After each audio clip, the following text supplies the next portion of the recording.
Putri Ridwan Kamil, Camelia Letitia Az-Zahra memutuskan untuk melepaskan hijab. Sang ibunda Atalia Praratya mengaku terkejut dengan keputusan sang putri yang akrab disapa Zahra itu.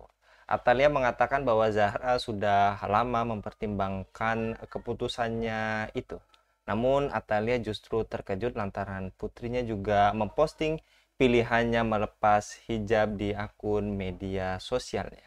Buat saya ini sebuah keberanian luar biasa. Dia ingin menyampaikan ke semua orang supaya ada mereka yang mungkin nyaman atau tidak nyaman, dia akan terbuka, ucap Atalia. Mengapa Putri Ridwan Kamil menjadi sorotan netizen setelah mengumumkan melepas hijab?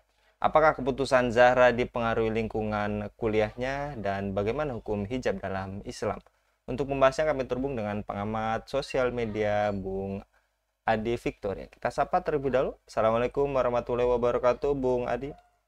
Waalaikumsalam warahmatullahi wabarakatuh, Bung Anggi. Kabar baik, Ustadz? Alhamdulillah, sehat, Alhamdulillah. Alhamdulillah. Kayaknya kalau Ana sapa Bung tapi Ustadz pakai kopiah gitu. Kayaknya belum cocok gitu ya, Ustadz. Masya Allah. Dan Iya, kali ini Ustadz terkait tadi lagi-lagi adanya mengumumkan lepas hijab juga diposting di sosial media dan sosok mantan Gubernur Jawa Barat Ridwan Kamil ini juga banyak masyarakat yang menyayangkan keputusannya hingga mengkritik pernyataan Zahra soal muslimah yang baik bukan soal penampilan. Mengenai keputusan sang putri Ridwan Kamil ini bagaimana sebenarnya hukum lepas jilbab, Ustaz? baik. Iya, jadi kalau ditanyakan bagaimana sebenarnya hukum melepas jilbab ya, penutup daripada tubuh, baik khimar dan jilbab tadi itu, tentu kita kembalikan dulu kepada hukum itu sendiri, tentu hukum syariah terkait dengan apa hukum memakai jilbab itu sendiri. Dan bahwa jelas sekali bahwa di dalam Islam seorang muslimah yang sudah balik maka dia wajib untuk menutup seluruh tubuhnya kecuali wajah dan kedua telapak tangannya. Ya, ini dengan memakai jilbab dan khimar ketika muslimah tersebut berada di area umum seperti itu. Hal ini kemudian berdasarkan hadis dari Aisyah radhiyallahu anha bahwasannya Asma binti Abu Bakar, saudara dari Aisyah itu pernah masuk ke kediamannya Rasulullah SAW. Dan Asma itu memakai pakaian yang tipis, baju yang tipis. Maka ketika kemudian Rasulullah SAW itu melihat Asma dengan pakaian demikian, Rasulullah langsung berpaling. Ya, berpaling dari Asma tersebut dan mengatakan, wahai Asma, sesungguhnya apabila wanita itu sudah sampai masa haid, maksudnya sudah balik seperti itu, maka tidak boleh itu dilihat sebagian tubuhnya kecuali ini dan ini kata Rasulullah. Ini dan ini tuh Rasulullah sampai menunjuk terkait dengan muka dan telapak tangannya. Jadi kalau berdasarkan hadis ini jelas ketika seorang muslimah itu sudah dewasa, sudah balik, lepas daripada masa haidnya, maka kemudian wajib untuk menutup seluruh tubuhnya kecuali sampai masa haid tadi itu wajib untuk menutup seluruh tubuhnya kecuali wajah dan telapak tangannya. Begitu. Jadi jelas sekali bahwa kalau seorang muslimah tadi, sebut saja seorang muslimah seperti itu, sudah balik, maka wajib untuk menutupi auratnya, menutup seluruh tubuhnya, kecuali wajah dan kedua telapak tangannya. Maka kalau ada seorang muslimah yang kemudian ia keluar rumah, kemudian tanpa memakai jilbab, tanpa memakai khimar tadi itu, maka jelas itu melanggar syariah, melanggar aturan agama. Apalagi kalau kemudian membuka atau melepas jilbabnya, maka jelas sekali telah melanggar daripada perintah syarat tadi itu. Untuk apa? Untuk menutupi seluruh dirinya, seluruh tubuhnya, memakai jilbab dan khimar yaitu kerudung. Maka tidak heran Bung Anggi bahwa tidak heran kemudian sangat wajar kalau banyak masyarakat yang menyayangkan ada seorang muslimah yang itu kemudian sudah menutupi tubuhnya dengan pakaian tadi itu, tapi kemudian malah membuka auratnya seperti itu. Nah, maka kemudian memutuskan hal yang seperti ini kemudian wajar kalau kemudian menimbulkan banyak kritik daripada masyarakat seperti itu. Ini kemudian catatan kita bahwasanya hukum muslimah kemudian membuka kerudungnya, membuka jilbabnya padahal dia sudah balik, itu jelas melanggar daripada aturan syariah seperti itu. Gitu Bung Adi. Baik, Ustaz, dan apakah yang tadi dijabarkan atau fenomena ini dampak krisis identitas yang diciptakan oleh tekanan sosial dan budaya liberal ini, Ustaz? Iya, ini sebenarnya kalau ingin kita katakan ya dampak daripada tekanan sosial kehidupan yang begitu liberal. Ini fenomena apa disebut dengan fenomena FOMO, Bung Andi. FOMO itu singkatan dari fearing of missing out. Apa itu? Itu yang sering kita sebut dengan seseorang yang takut ketinggalan tren. Ya, tren berpakaian tadi, tren berkehidupan. Nah, inilah yang kemudian yang menjadi salah satu faktor banyaknya para remaja muslimah tadi itu misalnya yang kemudian mudah untuk melepaskan kerudungnya. Ini yang pertama. Yang kedua kemudian ini juga berkaitan dengan krisis identitas kalau ingin kita katakan. Ya. Padahal kerudung itu merupakan jelas sekali jilbab kerudung itu merupakan identitas daripada seorang muslimah. Namun kehidupan yang tadi dikatakan sebagai tekanan kehidupan sosial budaya yang liberal itu kemudian membuat perilaku seorang menjadi liberal, ya, yang tidak mau lagi menunjukkan identitasnya sebagai seorang muslim. Dan yang kedua, adapun yang ketiga dari catatan saya adalah ada misalnya kecenderungan seseorang itu tidak mau memakai jilbab, ya, karena takut merusak citra agamanya sendiri. Maksudnya kenapa? Maksudnya seperti ini. Ada seorang yang kemudian perilakunya itu melanggar syariah dan dia kemudian tahu bahwa perilakunya itu memang tidak sesuai dengan syariah.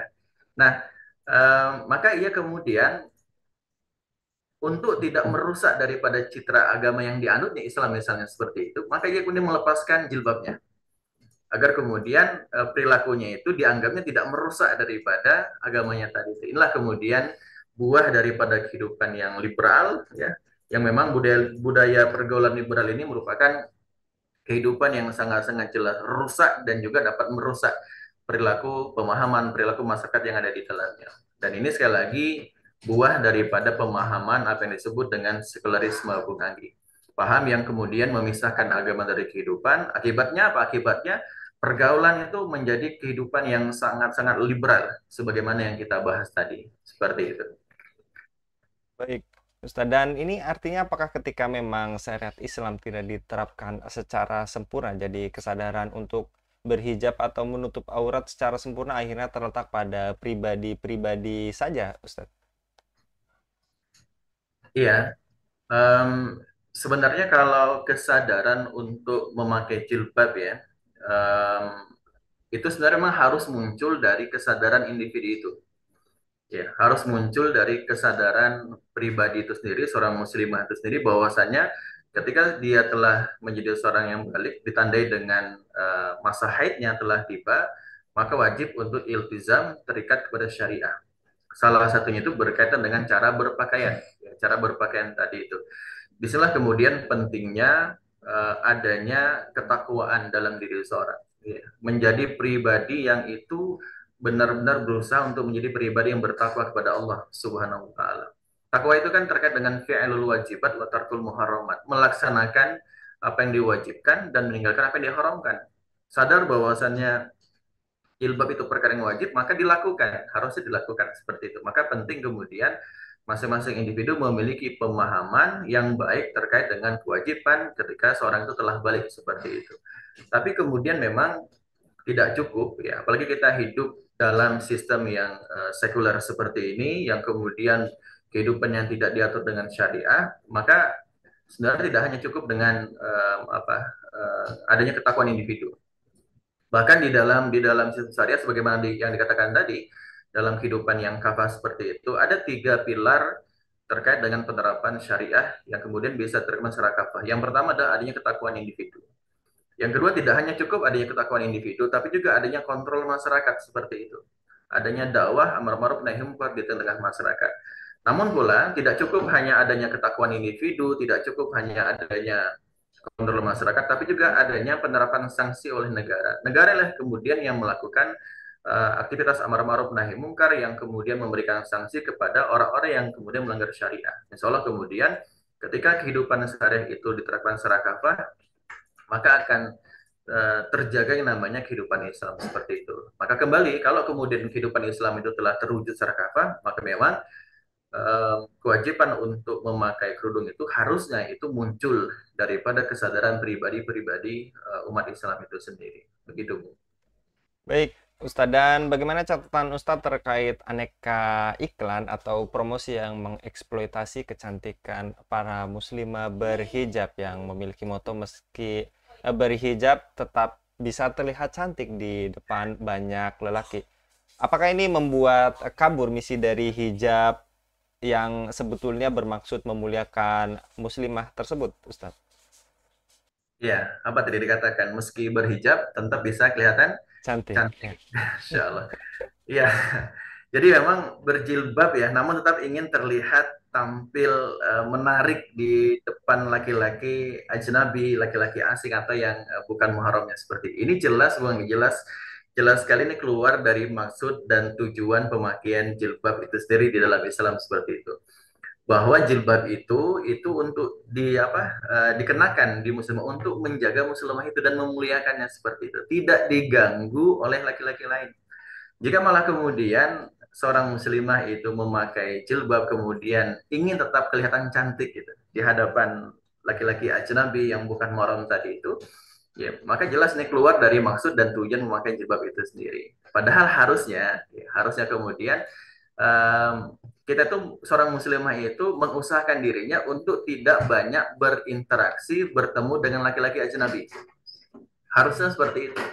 Ya, karena itulah kemudian hukum asal daripada kehidupan antara laki-laki dan wanita itu infisol, terpisah, terpisah. Artinya terpisah itu tidak banyak terjadi interaksi, baik melihat ataupun terjadinya komunikasi tadi itu, kecuali ada hajat syar'i. Maka jelas kalau kemudian seorang itu ingin memakai jilbab, tapi kemudian tetap ingin terlihat cantik di hadapan laki-laki, ini jelas keluar dari maksud pemakaian jilbab itu sendiri. Padahal dalam Islam, pemakaian jilbab itu dalam rangka untuk menjaga dan memuliakan wanita itu sendiri. Begitu, Bu. Baik, Ustadz, dan terakhir, apakah media sosial juga saat ini memiliki peranan sangat penting di fenomena lepas penutup aurat ini, dan bagaimana cara menangkal tren buruk ini yang berkembang saat ini, Ustadz? Iya, benar sekali bahwa jadi ada istilah seperti ini, Bu Anggi. Al-jaru qabla adar itu.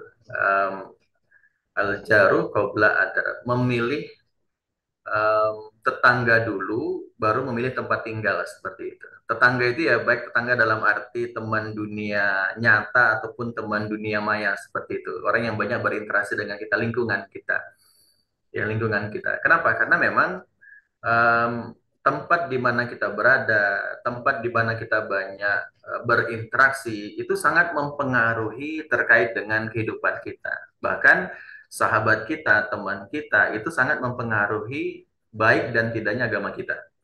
Sebagaimana Rasulullah SAW itu pernah mengatakan, Al-mar'u ala dini khalilihi. Bahwa kata Rasulullah, agama seseorang itu bergantung siapa yang menjadi teman dekatnya. Maka kata Nabi lanjutkan apa? Fal yang zur.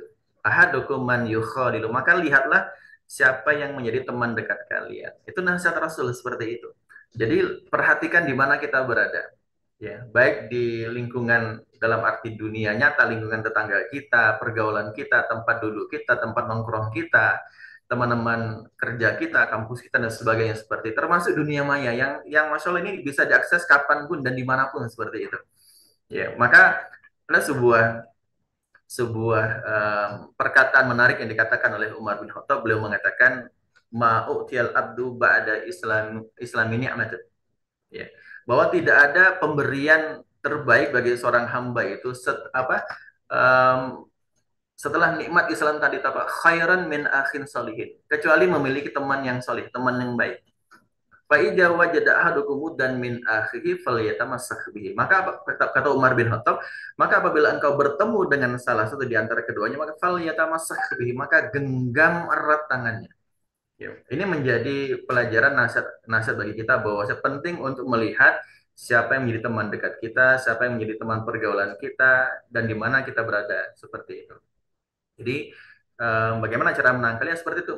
Pandai-pandailah untuk memilih teman di kehidupan yang sangat sekuler seperti ini, kehidupan yang tidak diatur dengan syariat Allah Subhanahu wa taala. Allah a'lam bishawab. Baik, jazakallah Ustadz Adi untuk penyampaiannya pada kabar petang kali ini. Mudah-mudahan tren buruk seperti ini tidak terjadi lagi ya, Amin, Bung. Allahumma amin. Dan juga ini pangkal tadi yang disebutkan oleh Ustadz Adi karena buah dari sistem yang ada saat ini yaitu sekuler liberal juga karena tidak diterapkannya Islam secara keseluruhan. Jazakallah sekali lagi Ustadz Adi, mudah-mudahan Ustadz Adi senantiasa dilindungi oleh Allah Subhanahu wa taala dalam Amin, setiap Allahumma amin. aktivitas. Demikian pemirsa Hilafah News yang dirahmati Allah, jangan lupa untuk subscribe, like, dan share sebanyak-banyaknya. Semoga menjadi amal kebaikan bagi kita semua di dunia dan di akhirat lagi. Apalagi ini bulan Syawal, seharusnya kita meningkatkan hasil dari pesantren Ramadan selama satu bulan maksud kami. Jazakallah sekali lagi. Bila taufiq wal hidayah. Wassalamualaikum warahmatullahi wabarakatuh.